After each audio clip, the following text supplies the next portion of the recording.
Well, I wanted to say thank you for those that are here in person, those that have joined us online tonight. We really appreciate you coming.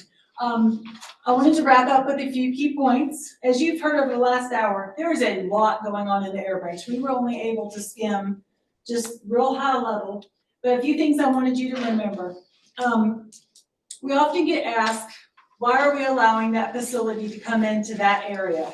And once local zoning approves the facility to come in, they issue the business license, they provide the building permits. That has nothing, that does not fall under our authority. The locals, once they have their local permits and they prove to us that they can meet all the regulatory requirements, both state and federal, like Steve talked about, we will issue them a permit.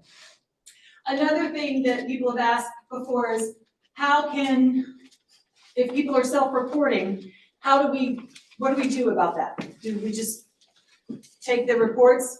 We actually do a lot of enforcement that Tammy talked about comes from those self-reported reports. It's a lot like if you report your taxes. The IRS is looking at those taxes and auditing them. We are auditing those reports and we will take enforcement if anything is outside the permit limits. And finally, Jamie gave you the airgeorgia.org website.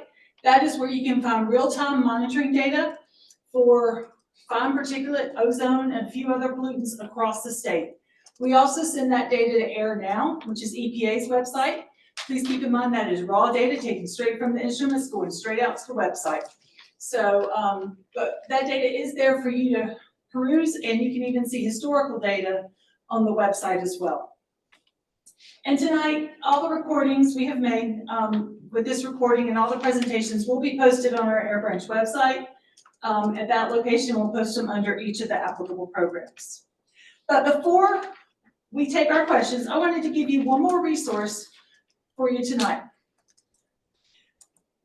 We have our community engagement, the Georgia Community Mapping Tool. This was developed by our Director of Community Engagement and Communications, Sarah Lips, and it's a tool that you can know what's going on in your community. As you can see, it's more than just air is there. It's all the information we have for permitted facilities, from underground storage tanks, wastewater, hazardous waste generators, brownfield, and of course, what we've been discussing tonight, the air permits. But you can go in and zoom on your area. This is zeroed in around one of our monitoring sites at South DeKalb, but you can zoom in on your area and the dots are color coded to the different type of facilities that are nearby. And then you can hover up and pull up some demographic information about that area. And this is for you to be better able to participate in our public participation with our permits. Sorry, I can't say those words all at the same time.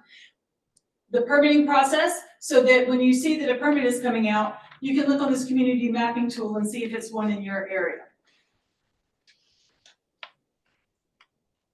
And then I wanted to give you a chance to take a screenshot or a picture, once again, of our phone numbers in case you've heard something tonight you wanted to ask a more in-depth question about. You have the opportunity and the contact information. Again, Sean Taylor couldn't be with us tonight. Tammy Swindell was kind enough to step in for him tonight.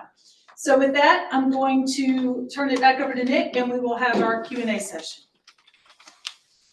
So if I can get all the program managers to come up here in case we have questions for your program.